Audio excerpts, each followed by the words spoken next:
Bé, l'objectiu final de l'Associació per l'Horta, com diuen els seus estatuts, és aconseguir que l'Horta continuï sent un espai viu i productiu, que siga la targeta de visita de la nostra ciutat, que siga la cosa que li dona identitat i que protegisca a la nostra ciutat front a amenaces desconegudes, siguin riuades, siguin oles de calor com la que estem patint avui, sigui el canvi climàtic o siga una escassetat alimentària que no sabem si pot passar. La gent a vegades me mira encara estranya, però jo me'n recordo cada vegada més de ma abuela quan me deia que va passar una guerra, que qui va tindre terra va menjar i qui no va passar fam. I escolteu, avui en dia pareix que les coses isquen del no-res, o sigui que les tomates, pues sí, que vinguen de Marroc, pues les pomes que vinguen de Xile. Sí, però si el preu del petroli se fica molt car, si transportar els aliments és una cosa molt difícil, si n'hi ha conflictes en els països on estan havent produccions agrícoles, nosaltres de què anem a menjar? I tindre una horta al costat de casa, com la tenim, és un luxe i és una oportunitat que no podem deixar perdre. Que l'horta és futur, que l'horta no és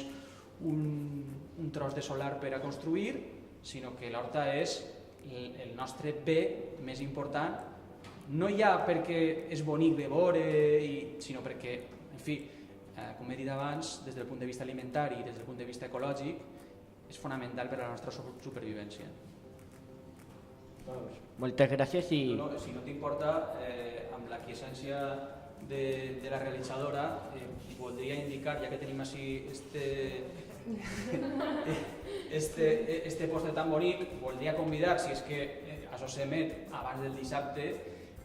convidar a tota la gent que ens pugui estar veient a una manifestació que hem organitzat este dissabte, que ja us dic que farà menys calor que avui, que estem gravant un dijous,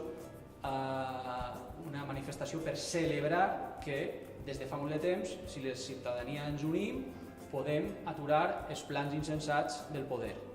I aquesta manifestació serà a la plaça de l'Ajuntament a les 6, on Xavi Castillo farà un pregó d'inici de manifestació i tota la gent que ens pugui estar veient simplement és vindre, celebrar i recordar als poders polítics i econòmics que nosaltres els ciutadans estarem així i seguirem demanant el que és nostre, és a dir, el bé comú i no el bé d'algunes persones. Doncs ara sí. Ara sí, moltes gràcies. Moltes gràcies i ens veiem al carrer. Molt bé.